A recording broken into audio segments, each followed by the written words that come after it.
हाँ जी दोस्तों, good afternoon, नमस्कार। प्रवीण, गुड आफ्टरनून भाई। जल्दी से आप लोग लाइव कनेक्ट हो जाएं। भुवनेश यादव सर जी, रीजनिंग की क्लास चल नहीं रही भाई। रीजनिंग की क्लास में देखिए थोड़ी सी हमारे सर के साथ थोड़ी समस्याएं चल रही हैं, क्योंकि ये जो आपको पता है कोरोना एक वैश्विक महामारी का रूप अब ले चुकी है और लगभग घर से आना जाना वो एक तरीके से प्रतिबंधित सा किया हुआ है।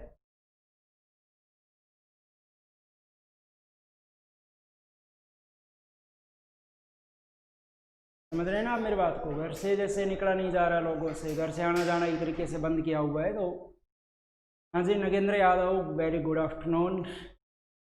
जल्दी से आप लोग लाइव कनेक्ट हो जाएंगे।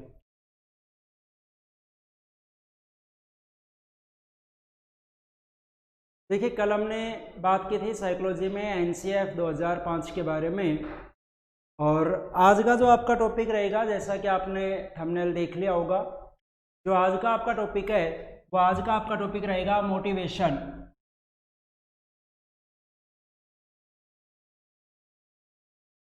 आज का भी आपका टॉपिक है मोटिवेशन। हिंदी में हम इसे कहते हैं अभिप्रेरणा। हिंदी में हम इसे कहते हैं अभिप्रेरणा। इंग्लिश में आप इसको बोल सकते हैं मोटिवेशन। जल्दी से जल्दी अपने दोस्तों के पास शेयर कर दो ताकि सभी लाइव आ जाएं। क्लास शुरू करने वाले हैं वैसा। अंतिम गुड आफ्टरनून।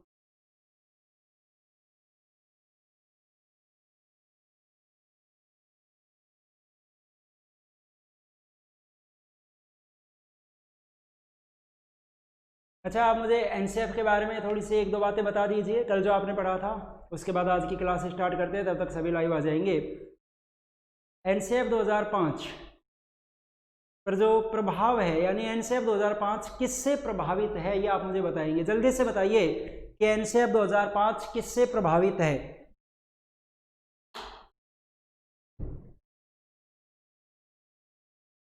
आंसर आना चाहिए जल्दी। एनसीएफ 2005 किससे प्रभावित है? एनसीएफ 2005 की शुरुआत किससे होती है? किससे प्रभावित है एनसीएफ 2005? कल समझाया था मैंने आपको।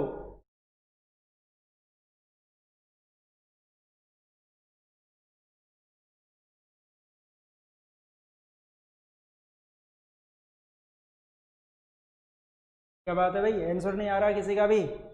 आपको बताया गया था कि एनसीएफ 2005 रविंद्रनाथ टैगोर जी के निबंध सभ्यता और प्रगति उससे प्रभावित है। एनसीएफ 2005 का संविधान के 8वें अनुसूची में शामिल सभी 22 भाषाओं में अनुवाद किया गया है, और एनसीएफ 2005 को 17 राज्यों के द्वारा स्वीकार किया गया था। चलिए, एक प्रश्न मैं आप लोगों से पूछ रहा हूं कि एनसीएफ 2005 की भाषा संबंधी समस्या समाधान समिति में किस व्यक्ति का नाम आता है? एनसीएफ 2005 की जो भाषा संबंधी समस्या समाधान समिति थी, उसमें किस व्यक्ति का नाम आता है? बिल्कुल प्रवीण, और अंतिम आपका आंसर सही है। तो वहां पर मैंने आपको एक नाम बताया था, डॉक्टर नामवर सिंह। और एक प्रश्न और मैं आप लोगों से पूछूं कि एनसीएफ 2005 की जो संचालन समिति थी, उस संचालन समिति में जो कुल 38 सदस्य थे, उन 38 सदस्यों में राजस्थान से कौन थे? 38 सदस्यों में राजस्थान की तरफ से कौन सदस्य शामिल हुए थे? बिल्कुल नगेंद्र यादव, आपका पीछे वाले क्वेश्चन का आंसर सही है, डॉक्टर नामवर सिंह। अंतिम बिल्कुल डॉक्टर नामवर सिंह। अगला प्रश्न मैंने आपके सामने रखा है कि जो 38 मेंबर जो संचालन समिति में थे, उनमें से राजस्थान से कौन मेंबर थे? नगेंद्र यादव, आपने बताया रोहित। बिल्कुल रोहित धनकर, जो कि राजस्थान से चुने गए थे। राजस्थान से 38 सदस्यों में शामिल थे। चलिए शुरुआत करते हैं आज के टॉपिक के। बिल्कुल नगेंद्र, प्रवीण, बिल्कुल आपका आंसर सही है, रोहित धनकर। देखिए, आज के टॉपिक की शुरुआत करें। समझते रहें ध्यान से टॉपिक को, बस आप केवल समझते रहें। टॉपिक का नाम मैंने लिखा मोटिवेशन। टेट एग्जाम के लिए बहुत इंपॉर्टेंट टॉपिक है। आपको पता है अच्छे तरीके से कि टेट एग्जाम के लिए मोटिवेशन, लर्निंग, पर्सनैलिटी, एडजस्टमेंट, ये जो टॉपिक हैं, इनमें से काफ़ी सारे प्रश्न पूछे जाते हैं। तो टेट एग्जाम के लिए एक इंपॉर्टेंट टॉपिक है मोटिवेशन। हिंदी में हम इसको बोलते हैं भाई अभिप्रेरणा। इंग्लिश में कहा जाता है मोटिवेशन, हिंदी में कहा जाता है अभिप्रेरणा। तो क्या है मोटिवेशन, क्या है अभिप्रेरणा, क्या है? पहले मैं आपको वो समझा दूं। देखिए, मोटिवेशन या अभिप्रेरणा किसे कहा जाता है? तो देखिए, सीधी से मैंने आपको ये कहा, ये जो मोटिवेशन शब्द है, ये लैटिन भाषा के मोटम से बना हुआ है। किससे बना हुआ है? लैटिन भाषा के मोटम से। और मोटम को हम कह सकते हैं अंग्रेजी में मूव। मोटम को हम क्या कह सकते हैं भाई? मोटम को हम सकते हैं मूव। प्रीति यादव गुड आफ्टरनून। और मूव शब्द का हिंदी अर्थ क्या होता है भाई? मूव का हिंदी अर्थ क्या होता है? मूव का हिंदी अर्थ होता है गति करना। मूव का हिंदी अर्थ क्या हुआ? गति करना। यानी जो मोटिवेशन है, जो अभिप्रेरणा है, वो मोटिवेशन, वो अभिप्रेरणा एक ऐसी शक्ति होती है जो किसी भी व्यक्ति को गति करने के लिए या कार्य करने के लिए प्रेरित करती है।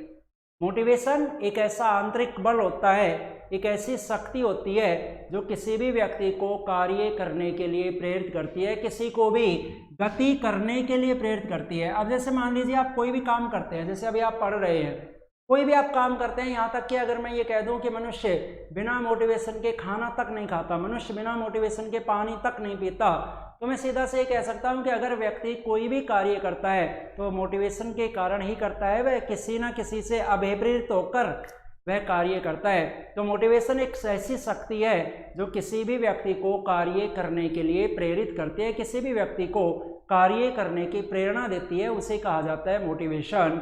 यहाँ पर मैंने आपको केवल मोटिवेशन की परिभाषा बताई है। अभी आप मोटिवेशन के टॉपिक को आगे पढ़ेंगे तो आपको एक एक चीज़ अच्छी तरीके से क्लियर होती हुई चली जाएगी। तो मैंने मोटिवेशन के बारे में कहा कि मोटिवेशन एक ऐसी शक्ति है जो किसी भी व्यक्ति को कार्य करने के लिए प्रेरित करती है, किसी भी व्यक्ति को गति करने के लिए, कार्य करने के लिए प्रेरित करने वाली शक्ति का नाम ही मोटिवेशन है। अब देखिए, सबसे पहला पॉइंट मैं आप लोगों को समझा रहा हूँ मोटिवेशन के टॉपिक में। सबसे पहला पॉइंट आपके सामने आता है अभिप्रेरणा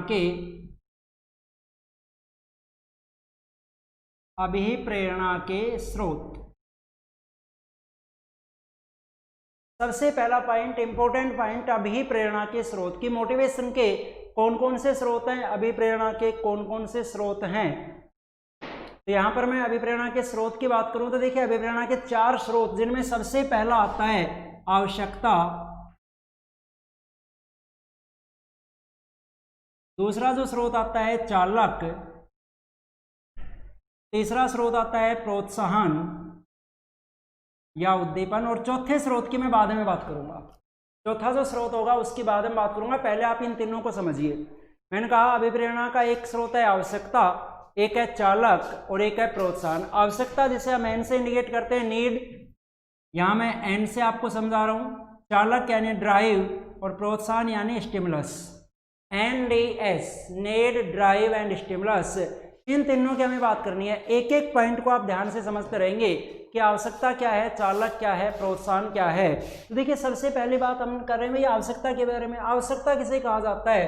ध्यान रखना कि मानव शरीर में किसी भी तत्व की कमी या अधिकता हो जाती है। अगर किसी भी तत्व की या तो कमी हो जाए या फिर किसी भी तत्व की अधिकता हो जाए, तो वो कमी होगी तो भी आवश्यकता कहलाएगी, वो अधिकता होगी तो भी आवश्यकता कहलाएगी। अगर मानव शरीर में किसी भी तत्व की कमी या किसी भी तत्व की अधिकता हो जाती है तो वह एक आवश्यकता बन जाती है। अब हमारे दिमाग में एक बात आ गई होगी कि अगर मेरे पास किसी चीज़ की कमी है तो वो मेरी आवश्यकता है। बिल्कुल सही है, अगर मेरे पास किसी भी चीज़ की कमी है तो वो मेरी आवश्यकता है। लेकिन मैं ये कह रहा हूँ कि अगर किसी की अधिकता है तो वो भी आवश्यकता है। हो सकता है आपको हल्का सा यहाँ पर कन्फ्यूजन हो रहा हो कि अधिकता होगी तो आवश्यकता कैसे बनेगी। भाई बिल्कुल सही है, अगर कमी होगी तो भी आवश्यकता बनेगी, अधिकता होगी तो भी आवश्यकता बनेगी। कैसे बनेगी वो देखिए। अगर मान लीजिए हमारे शरीर में पानी की कमी हो गई तो पानी पीना हमारी आवश्यकता है या नहीं है भाई? अगर शरीर में पानी की कमी होगी तो पानी पीना हमारी आवश्यकता है। और अगर शरीर में पानी की अधिकता होगी, अगर शरीर में पानी की अधिकता होगी तो वॉशरूम जाना हमारी आवश्यकता है। बोलो हुई या नहीं हुई भाई? अगर शरीर में पानी की कमी हुई तो पानी पीना हमारी आवश्यकता है, और अगर शरीर में पानी की अधिकता हो गई तो मूत्र त्याग करना, उस पानी का त्याग करना, वॉशरूम जाना, वो भी तो हमारी आवश्यकता है। तो अगर किसी भी तत्व की कमी हो जाती है या अधिकता हो जाती है तो वो क्या कहलाती है? वो आवश्यकता बन जाती है, वो एक आवश्यकता कहलाने लग जाती है, वो आवश्यकता बन जाती है। अब बात आती है कि अगर शरीर में मान लीजिए पानी की कमी हो गई, मैं इसी एग्जाम्पल आगे बढ़ा रहा हूँ। अगर मान लीजिए शरीर में पानी की कमी हो गई तो हमें पता कैसे लगेगा कि शरीर में पानी की कमी हो चुकी है? हमें किस प्रकार पता चलेगा कि शरीर में पानी की कमी हो चुकी है? क्योंकि आवश्यकता का मतलब मैंने बताया कि किसी भी चीज़ की कमी या अधिकता हो जाती है। अगर शरीर में कमी हो गई तो हमें कैसे पता लगे कि कमी हो चुकी है? इसलिए आवश्यकता क्या करती है कि आवश्यकता अपना एहसास दिलाने के लिए एक किसको जन्म देगी? चालक को जन्म देगी। आवश्यकता है अपना एहसास दिलाने के लिए किसको जन्म देती है? वो हमेशा चालक को जन्म देती है। जैसे ही शरीर में किसी भी चीज़ की कमी होगी या किसी भी चीज़ की आवश्यकता होगी तो हमें एक तरीके से तनाव हो जाता है, हमें एक तरीके से थोड़ा सा तनाव सा हो जाता है, और वो तनाव ही क्या कहलाता है? वही चालक कहलाता है। उससे हमें ये पता लग जाता है कि शरीर में या तो कमी हुई है या फिर अधिकता हुई है। जैसे ही शरीर में पानी की कमी होगी तो पानी की कमी होते ही क्या होगा? हमें प्यास लगने लग जाएगी। पानी की कमी होते ही क्या होगा? हमें प्यास लगने लग जाएगी, और जब प्यास लगेगी तो प्यास से आप ये समझेंगे कि हाँ, शरीर में पानी की कमी हो चुकी है। अगर प्यास नहीं लगेगी तो फिर हमें पता नहीं लगेगा कि शरीर में पानी की कमी हो चुकी है। तो आवश्यकता का एहसास किसने कराया? इस प्यास ने।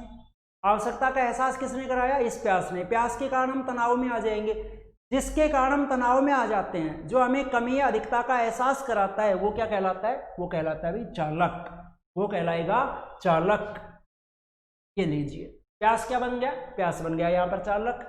अब बात आती है, देखिए चालक इसको इसलिए भी कहा जाता है क्योंकि जब चालक जन्म लेगा तो ही आप कार्य करेंगे। यानी चालक क्या करता है? चालक आपको कार्य करने के लिए प्रेरित करता है।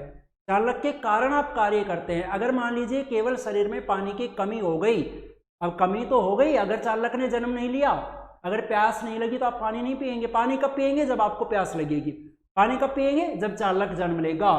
तो जैसे ही चालक ने जन्म लिया, जैसे ही आपको प्यास लगे, तो प्यास लगते ही आप क्या करेंगे? कोई ना कोई लिक्विड, कोई ना कोई पेय पदार्थ आप ग्रहण करेंगे।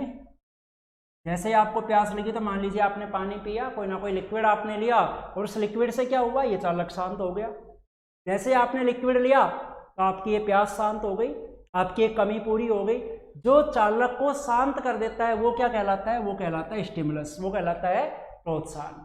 जो चालक को शांत कर देगा वो क्या कहलाएगा भाई? वो प्रोत्साहन कहलाएगा। तो सीधा सा आपको समझना यह है कि अगर शरीर में किसी भी चीज़ की कमी होती है या अधिकता होती है तो वो आवश्यकता कहलाती है। आवश्यकता का हमें सीधे तौर पर पता नहीं लगता। आवश्यकता का हमें पता कब लगेगा? जब चालक जन्म लेगा। तो मैं ये कह सकता हूँ कि आवश्यकता का एहसास दिलाने के लिए एक चालक जन्म लेता है, और उस चालक के कारण हम थोड़ा सा तनावग्रस्त हो जाते हैं, हम तनाव में आ जाते हैं, और उस चालक को हम शांत करने की कोशिश करते हैं, हम उस चालक को सेटिस्फाई करने की कोशिश करते हैं। और जब हम चालक को शांत करने की कोशिश करते हैं, जब हम चालक को शांत करने के लिए कुछ भी कार्य करते हैं, तो वो क्या कहलाएगा? वो कहलाएगा उद्दीपन। चलिए और एग्जाम्पल मैं आपको बता देता हूँ। जैसे मान लीजिए अगर शरीर में भोजन की कमी हो गई, अगर शरीर में कमी हो गई भाई, किस चीज़ की? भोजन की कमी हो गई, तो भोजन क्या बन गया? आपकी आवश्यकता बन गया। अगर शरीर में भोजन की कमी है, मान लीजिए भोजन आपकी आवश्यकता बन गया। अब आपको पता कैसे लगे? पता कैसे लगेगा कि भाई शरीर में भोजन की कमी हो चुकी है? पता कैसे लगेगा कि शरीर को भोजन की आवश्यकता है?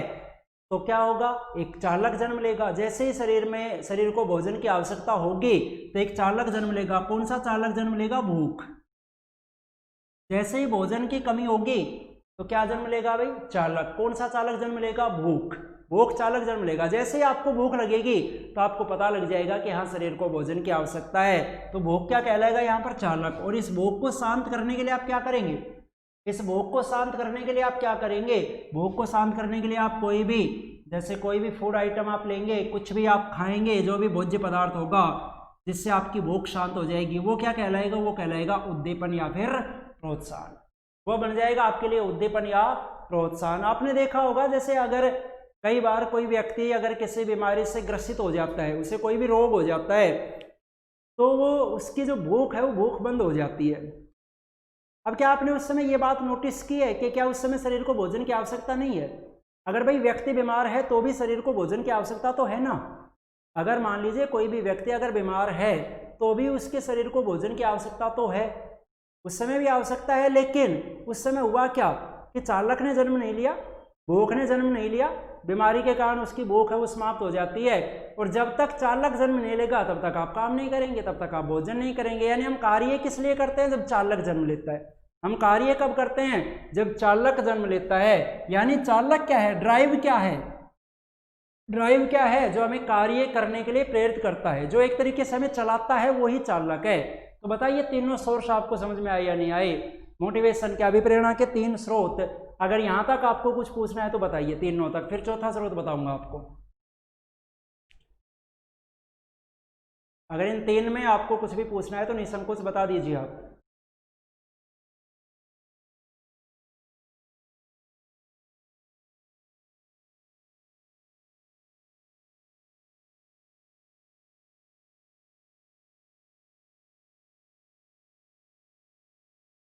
आंसर आप लोगों के तुरंत आ जाने चाहिए।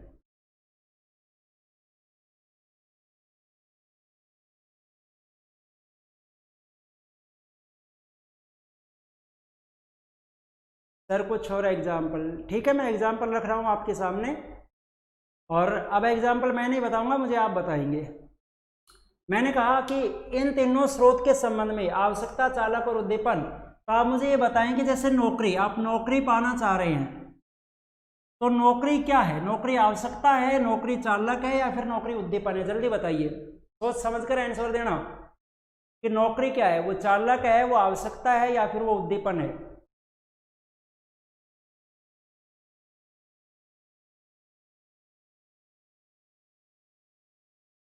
वेट कर रहा हूं आप लोगों के आंसर का। आप मुझे बताएंगे कि नौकरी यहाँ पर चालक है, या आवश्यकता है, या फिर उद्दीपन है।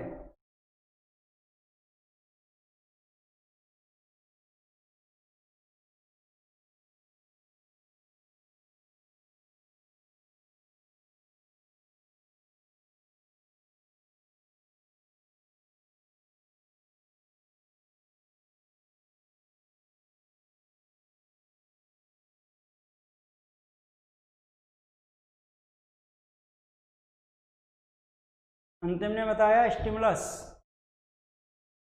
अंतिम बता रहे हैं कि वो स्टिमुलस है, यानी उद्दीपन है। बाकी नगेंद्र यादव, प्रीति, आपका भी आंसर आना चाहिए। नौकरी क्या है? आवश्यकता है, चालक है, या उद्दीपन है? ठीक है, समझना मुझे नहीं है, समझना आप लोगों को है, तो आप आंसर बताते हुए चले। और इसीलिए मैं थोड़ा टॉपिक को धीरे चलाने की कोशिश कर रहा हूँ कि आपको एक एक बात अच्छे से समझ में आती रहे।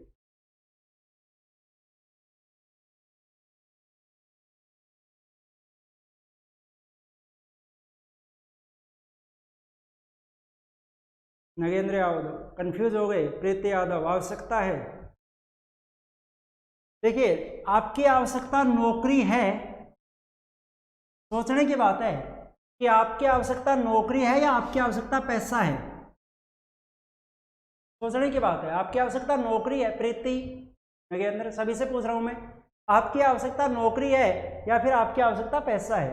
अगर आपके पास मान लीजिए पैसा है, अगर आपके पास ढेर सारा पैसा है, आप कोई मान लीजिए बिजनेस कर रहे हैं, आपका बिजनेस बहुत अच्छे से चल रहा है और आपके पास ढेर सारा पैसा है, तो क्या आप नौकरी करने की सोचेंगे? अगर आपके पास ढेर सारा पैसा है, आप कोई भी काम कर रहे हैं, किसी भी तरीके से आपके पास पैसा आ रहा है, तो क्या आप नौकरी करने की सोचेंगे? जवाब दीजिए आप मुझे। आपका जवाब आएगा कि नहीं, हम तो नहीं सोचेंगे नौकरी करने की। नौकरी करने की आप कब सोच रहे हैं? जब आपके पास पैसे की कमी है। भाई मैंने ये कहा आवश्यकता क्या होती है, मैंने कहा आवश्यकता क्या होती है? आवश्यकता कमी या अधिकता आवश्यकता कहलाती है। आपके पास कमी नौकरी की है या कमी पैसे की है? सोचने की बात यह है कि आपके पास नौकरी की कमी है या फिर आपके पास पैसे की कमी है। अगर आपके पास मान लीजिए पैसे की कमी नहीं होगी, अगर आप मान लीजिए बिजनेसमैन हैं, आप कोई भी बिजनेस करते हैं और आपके पास पैसे की कमी नहीं है, बिल्कुल अब आपका आंसर आ गया। प्रवीण और नगेंद्र आपने कहा कि पैसों की कमी है। भाई पैसों की कमी है तभी तो आप नौकरी करना चाह रहे हैं। अगर मान लीजिए मैंने कहा कि आप बिजनेसमैन हैं, आपका अच्छा बिजनेस चल रहा है, आपके पास पैसों की कमी नहीं है, तो आप नौकरी करेंगे ही नहीं। क्यों नौकरी करेंगे? तो आपकी आवश्यकता क्या है? आवश्यकता नौकरी नहीं है। आवश्यकता क्या है? आवश्यकता तो पैसा है ना। यानी यहाँ पर पैसा क्या है? पैसा आपकी आवश्यकता है। यहाँ पर आवश्यकता क्या है? पैसा आवश्यकता है। और इस आवश्यकता ने, जब आपके पास पैसे की कमी होगी तो ये तो आपकी आवश्यकता बन गई। जब आपके पास पैसे की कमी हुई तो पैसे की कमी तो आपकी आवश्यकता बन गई। और इस आवश्यकता ने किसको जन्म दिया? चालक को जन्म दिया। चालक कौन सा हो जाएगा यहाँ पर? गरीबी। जब आपके पास पैसे की कमी होगी, जब आपके पास पैसे की कमी होगी तो पैसे की कमी बनेगी आवश्यकता, और इस आवश्यकता ने एक चालक को जन्म दिया। चालक कौन सा हो गया भाई? गरीबी। पैसे की कमी ने गरीबी को जन्म दे दिया। और इस गरीबी को, इस चालक को शांत करने के लिए आप क्या खोजने की कोशिश करते हैं? इसको शांत करने के लिए आप नौकरी खोजने की कोशिश करते हैं। यानी नौकरी से क्या होगा? भाई नौकरी से आपकी ये आवश्यकता पूरी हो जाएगी, ये जो गरीबी है ये दूर हो जाएगी। और मैंने ये कहा था कि जो हमारी आवश्यकता की पूर्ति करता है, जो हमारे चालक को सेटिस्फाई करता है, वो क्या कहलाता है? वो प्रोत्साहन कहलाता है। जो हमारी आवश्यकता की पूर्ति करता है, जैसे आपको भूख लगी हुई है तो उस समय भोजन आपकी आवश्यकता है और भूख चालक है। तो जैसे ही आप कुछ भी फूड आइटम लेंगे तो उस फूड आइटम ने आपकी आवश्यकता को भी पूरा कर दिया और आपके चालक को भी शांत कर दिया। आपकी आवश्यकता को भी पूरा कर दिया, आपके चालक को भी शांत कर दिया। तो जो आपकी आवश्यकता की पूर्ति करता है, जो आपके चालक को शांत करता है, वो क्या कहलाता है? वो तो प्रोत्साहन कहलाता है, वो तो उद्दीपन कहलाता है। अगर आपके जीवन में पैसे की कमी है तो पैसे की कमी तो आपकी आवश्यकता हो गई। पैसे की कमी किसको जन्म देगी? वो गरीबी को जन्म देगी, वो चालक हो गया। और जैसे ही अगर आपको नौकरी मिल जाती है तो नौकरी मिलने पर आपके पास पैसे की कमी नहीं होगी, तो आपकी पैसे की आवश्यकता पूरी हो गई, आवश्यकता भी कंप्लीट हो गई, आपकी गरीबी भी दूर होगी, आपका चालक भी शांत हो गया। तो नौकरी को हम क्या कहेंगे? नौकरी क्या है यहाँ पर? प्रोत्साहन। बहुत कंफ्यूज करने वाला प्रश्न है ये, क्योंकि हम ये मानकर चल लेते हैं, बोले यार हमें तो नौकरी की आवश्यकता है। सीधा हमारा दिमाग क्या जाता है कि बोले हमें नौकरी की आवश्यकता है, और हम इसको नौकरी को किस में रख लेते हैं? हम इसको आवश्यकता में रख लेते हैं। आवश्यकता नहीं है, प्रोत्साहन है। समझ में आया कि नहीं आया बताओ? अब बताइए, समझ में आया नहीं आया?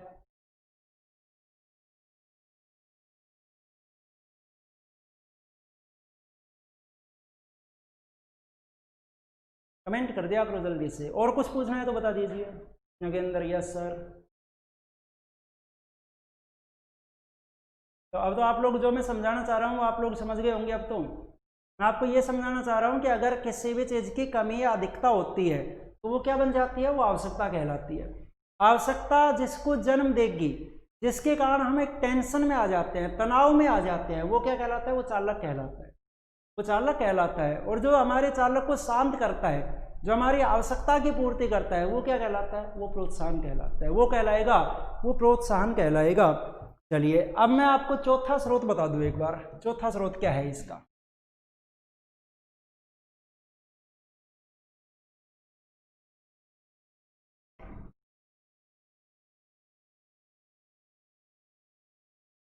देखिए चौथा जो स्रोत आता है, वो चौथा स्रोत आता है अभिप्रेरक।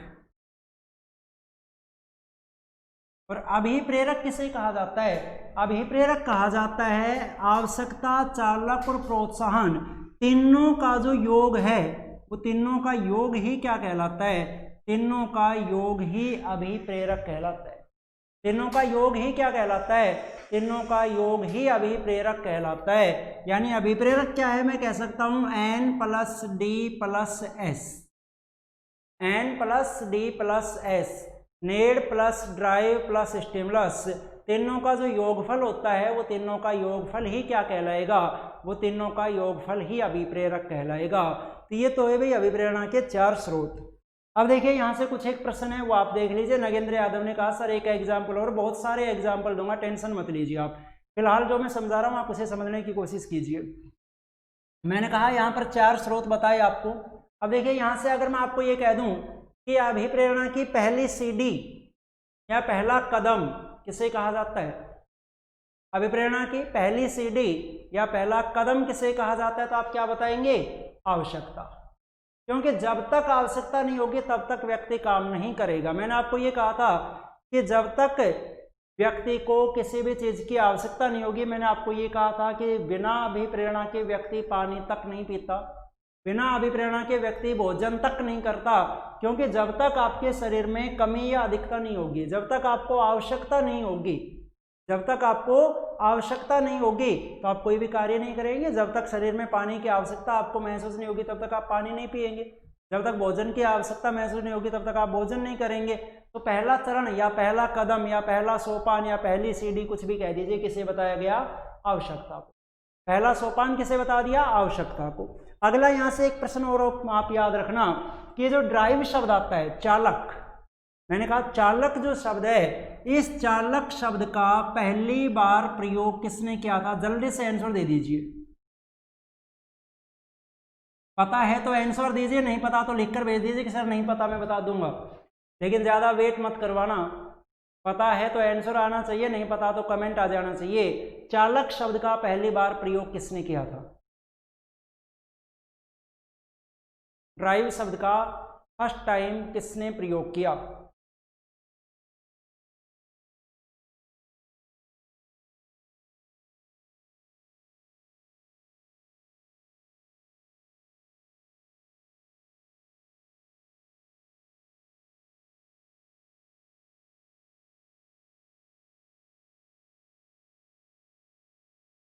नगेंद्र यादव नहीं पता सर, प्रीति यादव नहीं पता, चलिए कोई बात नहीं, याद रखेंगे।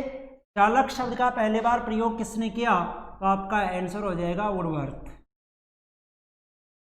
पहली बार प्रयोग किसने किया? तो हम कह देंगे किसने किया? वुडवर्थ ने। कैप्चर कीजिए आप यहां तक, फिर आगे टॉपिक को आगे बढ़ा रहा हूं।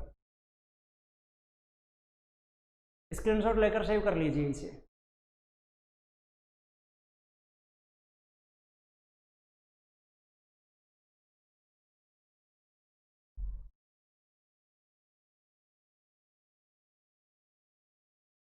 अब देखिए, अब मैं आपसे एक मोस्ट इंपोर्टेंट पॉइंट पर बात करने वाला हूं। अभिप्रेरणा का एक बहुत महत्वपूर्ण बिंदु, और जहां से 99% एग्जाम में प्रश्न पूछा जाएगा, और वो है अभिप्रेरणा के प्रकार। कि अभिप्रेरणा कितने प्रकार की होती है वो हमें बात करनी है यहाँ पर, कि मोटिवेशन जो है, अभिप्रेरणा वो है कितने प्रकार की होती है। देखिए भाई, अभिप्रेरणा के दो प्रकार, अभिप्रेरणा के दो प्रकार कौन कौन सा? एक तो हो जाएगी सकारात्मक अभिप्रेरणा, और एक होगी नकारात्मक अभिप्रेरणा, पॉजिटिव एंड नेगेटिव। ध्यान से समझते रहना, यहाँ जो मैं आपको समझाना चाह रहा हूँ वो ध्यान से समझते रहना, क्योंकि मैंने पहले ही बोल दिया मोस्ट इंपोर्टेंट पॉइंट है ये। अभिप्रेरणा के दो प्रकार, एक सकारात्मक अभिप्रेरणा और एक होगी भाई नकारात्मक अभिप्रेरणा। देखिए, सकारात्मक अभिप्रेरणा को ही हम कहते हैं जन्मजात, सकारात्मक को हम कहते हैं जन्मजात। इसका अपोजिट कर दीजिए, जन्मजात का अपोजिट क्या हो गया भाई? अर्जित। यानी नकारात्मक को क्या कहा जाएगा? अर्जित अभिप्रेरणा। अगले नाम की मैं बात करूं तो सकारात्मक को कहा जाता है प्राथमिक अभिप्रेरणा, प्राइमरी मोटिवेशन। तो प्राथमिक का अपोजिट क्या हो जाएगा? द्वितीयक अभिप्रेरणा, सेकेंडरी मोटिवेशन। ये प्राइमरी मोटिवेशन है, ये सेकेंडरी मोटिवेशन है। इसको हम बोलते हैं आंतरिक अभिप्रेरणा, इंटरनल मोटिवेशन। तो इसका इंटरनल का अपोजिट क्या हो गया? एक्सटर्नल। तो इसे हम क्या कह देंगे भाई? बाह्य अभिप्रेरणा। इसको हम बोल देंगे बाह्य अभिप्रेरणा। इसे हम कहते हैं नेचुरल मोटिवेशन, प्राकृतिक अभिप्रेरणा। तो प्राकृतिक का अपोजिट क्या हो जाएगा? इधर हम कह देंगे कृत्रिम अभिप्रेरणा। प्राकृतिक का अपोजिट क्या हो गया? कृत्रिम अभिप्रेरणा। ये अभिप्रेरणा के दो प्रकार हो गए, सकारात्मक कह दें, जन्मजात कह दें, प्राथमिक कह दें, आंतरिक कह दें या प्राकृतिक कह दें, बात एक ही है। इधर हम नकारात्मक कहें, अर्जित कहें, द्वितीयक कहें, बाह्य कहें या फिर कृत्रिम कहें, बात एक ही है। थोड़ा सा दिमाग लगाकर समझना, ध्यान देकर समझना, क्योंकि ये कंफ्यूज करने वाला पॉइंट है। देखिए, अंतर क्या है आपको समझना यहां से है, और याद ये पॉइंट रखने हैं, ध्यान रखना। मैंने सबसे पहले आपको समझाने के लिए सकारात्मक और नकारात्मक नामों का इस्तेमाल किया है, ताकि आपको बहुत अच्छे से समझ में आ सके कि ऐसे कोई भी कार्य जो व्यक्ति को जन्म से मिले हुए हैं, ऐसे कोई भी कार्य जो व्यक्ति को जन्म से मिले हुए हैं, और उन कार्यों को व्यक्ति हमेशा क्या देता है? प्राथमिकता देता है। ध्यान देना बातों पर, कि ऐसे कोई भी कार्य जो व्यक्ति को जन्म से मिले हुए हैं और उन कार्यों को व्यक्ति हमेशा प्राथमिकता देता है। तीसरी बात कि इन कार्यों को व्यक्ति अंतर्मन से करता है, अपनी आंतरिक भावना से करता है, किसी दूसरे व्यक्ति के कहने की आवश्यकता नहीं होती। तो ये सब कार्य क्या कहलाते हैं? सकारात्मक, जन्मजात, प्राथमिक, आंतरिक या फिर प्राकृतिक। जैसे भूख, प्यास, काम, नींद, ये इस प्रकार के कार्य। अब देखिए, भूख, प्यास, काम, भावना, नींद, विश्राम, ये सब कार्य भाई हमें जन्म से मिले हुए हैं, जन्म से मिले हुए हैं, इसलिए हम क्या कहेंगे? जन्मजात कहेंगे। व्यक्ति हमेशा इन कार्यों को प्राथमिकता देता है। कोई भी कैसा भी व्यक्ति है, उसकी प्राथमिकता क्या होती है? उसकी प्राथमिकता, उसकी प्रायोरिटी ये होती है कि पहले वो ये कार्य करे। अगर वो भूखा है तो पहले भोजन करेगा, बाद में और कुछ करेगा। कहावत भी है ना, पहले पेट पूजा बाद में काम दूजा। पहले वो इन कार्यों को क्या देगा? हमेशा प्राथमिकता देगा। तीसरी बात मैंने कहा कि ये आंतरिक कार्य हैं, यानी व्यक्ति अपने अंतर्मन से, अपने मन से करता है, किसी के कहने की आवश्यकता नहीं होती। किसी के कहने की आवश्यकता नहीं होती कि भैया आपको प्यास लगी हुई है आप पानी पी लीजिए, किसी के कहने की आवश्यकता नहीं होती कि आपको भूख लग रही है आप भोजन कर लीजिए। तो ऐसे कोई भी कार्य जो व्यक्ति को जन्म से मिले हुए हैं, जो जन्म से मिले हुए हैं, व्यक्ति अपने मन से जिन कार्यों को करता है, किसी दूसरे के कहने की आवश्यकता नहीं होती, वो अभिप्रेरणा कौन सी कहलाएगी? वो कहलाएगी सकारात्मक अभिप्रेरणा। वो कहलाएगी सकारात्मक अभिप्रेरणा, जन्मजात, प्राथमिक, आंतरिक या प्राकृतिक, कुछ भी कह दीजिए। इसके अपोजिट दूसरे कार्य वो कि जब व्यक्ति की ये आवश्यकताएं पूरी हो जाती हैं तो व्यक्ति अन्य कार्यों के बारे में सोचता है। मैंने कहा था ये प्राइमरी है, वो व्यक्ति इनको प्राथमिकता देगा, ये सेकेंडरी है, इनके बारे में बाद में सोचेगा। जब व्यक्ति की ये आवश्यकताएं पूरी हो जाएंगी तो फिर व्यक्ति इनकी तरफ ध्यान देता है, फिर व्यक्ति इनकी तरफ सोचने लग जाता है कि अब किए जाए। जैसे बाद में फिर वो नौकरी पाना चाहता है, वो शिक्षा प्राप्त करना चाहता है, वो जो भी करना चाहता है, वो सारे क्या कहलाएंगे? नकारात्मक, अर्जित, द्वितक, बाह्य या फिर कृत्रिम। आप शॉर्ट में याद कैसे रखेंगे? देखिए कि जिन कार्यों को करने के लिए कोई दूसरा व्यक्ति आपको नहीं कहता, जो कार्य व्यक्ति अपने अंतर्मन से करता है, वो तो कहलाते हैं सकारात्मक। और जब कोई दूसरा व्यक्ति आपको कार्य करने के लिए कहता है तो वो अभिप्रेरणा कहलाएगी नकारात्मक, अर्जित, द्वितक, बाह्य या फिर कृत्रिम। समझ में आ गया होगा आपको कि जब व्यक्ति अपने मन से काम करता है तो सकारात्मक कहलाएगी, दूसरे के कहने पर काम करेगा तो नकारात्मक कहलाएगी। व्यक्ति अपने मन से काम करेगा सकारात्मक कहलाएगी, दूसरे के कहने पर काम करेगा तो नकारात्मक कहलाएगी। अब बात ये आती है कि देखिए, कई बार अगर मैं आपको ये कह दूं कि एक बालक की प्रशंसा करना, या मैं आपको ये कह दूं कि एक बालक को पुरस्कार देना किस प्रकार की अभिप्रेरणा है, अगर मैंने आपको ये कहा एक बालक को पुरस्कार देना किस प्रकार की अभिप्रेरणा है, तो तुरंत हमारा दिमाग ये जाएगा कि पुरस्कार मतलब पॉजिटिव। और अगर मैं ये कह दूं किसी बालक को दंड देना, तो आपका दिमाग जाएगा दंड यानी नेगेटिव। लगभग सभी का दिमाग यही काम कर रहा होगा, क्यों भाई?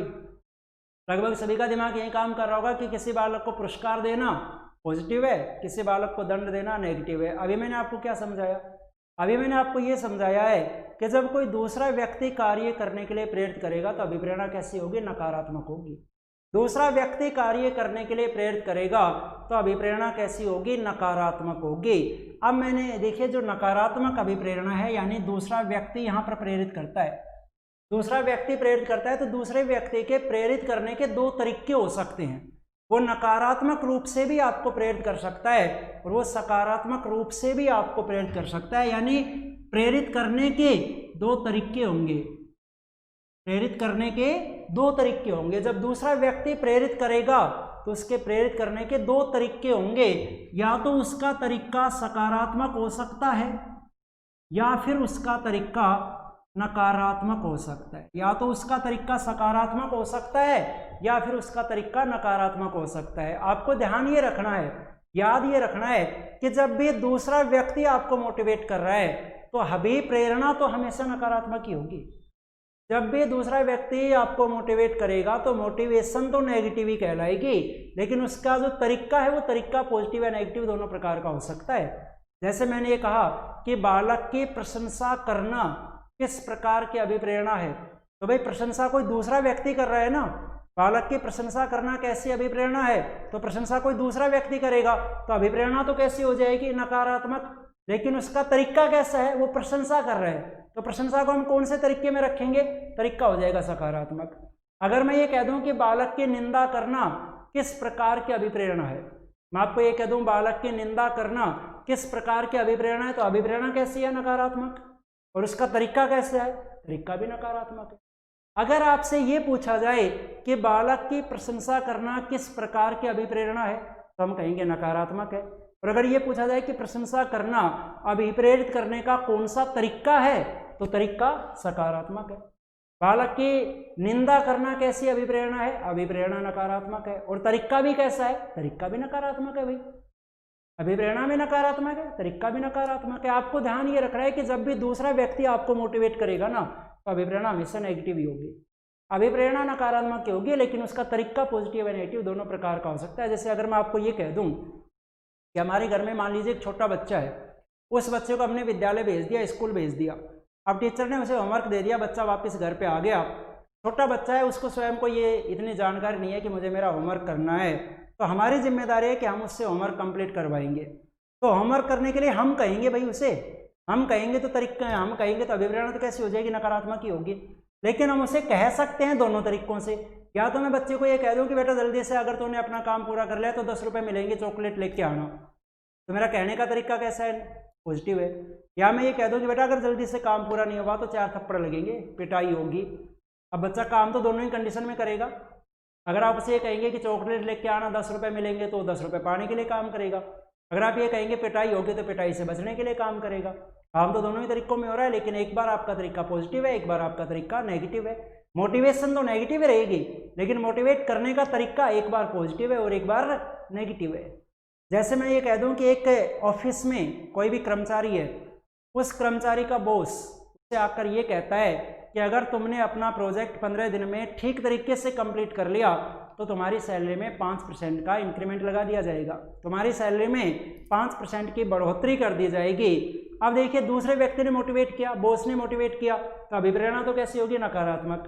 लेकिन अभिप्रेरित करने का तरीका कैसा है, तरीका सकारात्मक है, वो 5% इंक्रीमेंट की बात कर रहा है।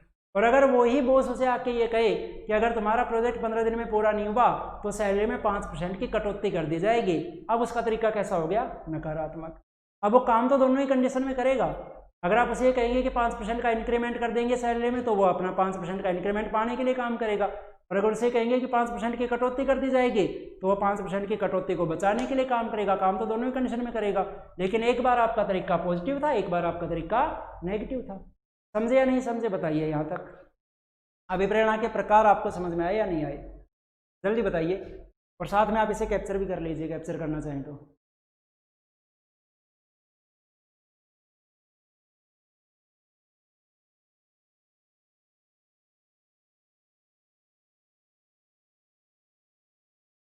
कोई भी डाउट है तो जल्दी से बता दीजिए आप मुझे।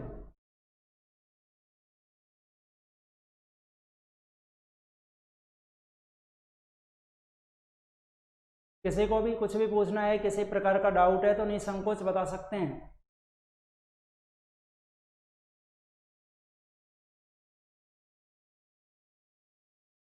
आ गया समझ में, नगेंद्र यादव आ गया सर, चलिए बहुत अच्छी बात है। अब एक प्रश्न मैं आप लोगों से पूछता हूँ, एक प्रश्न मैं आप लोगों से पूछ रहा हूँ कि बालक को पुरस्कार देना किस प्रकार की अभिप्रेरणा है, जल्दी बताइए, जल्दी बताइए आप मुझे। बालक को पुरस्कार देना किस प्रकार की अभिप्रेरणा है?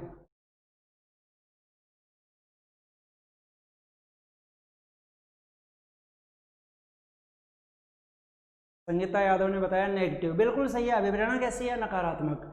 लेकिन बालक को पुरस्कार देना अभिप्रेरित करने का कौन सा तरीका है? बालक को पुरस्कार देना अभिप्रेरित करने का कौन सा तरीका है? तरीका कौन सा होगा, पॉजिटिव। समझ गए होंगे आप मेरी बात को, तरीका कौन सा होगा, पॉजिटिव। और बालक को दंड देना कौन सा तरीका है, तो तरीका भी नेगेटिव। ये भैया आज आपने 2 बातें पढ़ी हैं, बिल्कुल संगीता यादव, बिल्कुल आपके आंसर सही हैं। 2 बातें आपने पढ़ी हैं कि मोटिवेशन, अभिप्रेरणा के स्रोत क्या क्या है और अभिप्रेरणा के प्रकार कौन से। अब इसके बाद अगली बात आती है अभिप्रेरणा के सिद्धांत। जो अभिप्रेरणा के सिद्धांत हैं, चाहे वो मूल प्रवृत्ति का सिद्धांत है, वो उपलब्धि अभिप्रेरणा सिद्धांत है, जो भी या फिर मनोविश्लेषणवादी जो सिद्धांत हैं उनकी हमें बात करनी है, अभिप्रेरणा के सिद्धांतों की हमें बात करनी है। तो भाई यहाँ से कल कंटिन्यू करते हैं अभिप्रेरणा के सिद्धांतों से। और टेट एग्जाम आपका होना श्योर है, ये ध्यान रखना, टेट एग्जाम निश्चित रूप से होगा, तो क्लास लाइव अटेंड कर लिया करो। मैं देख रहा हूँ क्लास में जितने बंदे ऑफलाइन क्लास में रहते थे वो भी नहीं है सारे यहाँ पर। ठीक है भाई, कल शुरू करते हैं यहीं से अभिप्रेरणा के सिद्धांतों से। धन्यवाद, कल मिलेंगे अब। और अगली क्लास होगी 4 बजे, हिंदी की संधि की क्लास होगी, वो किसी कारण से कल नहीं हो पाई थी। कल आपको पता है मौसम खराब हो गया था तो नेट इश्यू चल रहा था, नेट में प्रॉब्लम चल रही थी। 4 बजे हिंदी की क्लास होगी, व्यंजन संधि पढ़ाऊंगा, तो वो व्यंजन संधि वाली क्लास जरूर अटेंड करना। लाइव आ जाना फिक्स 4 बजे। ठीक है, कल मिलेंगे अब।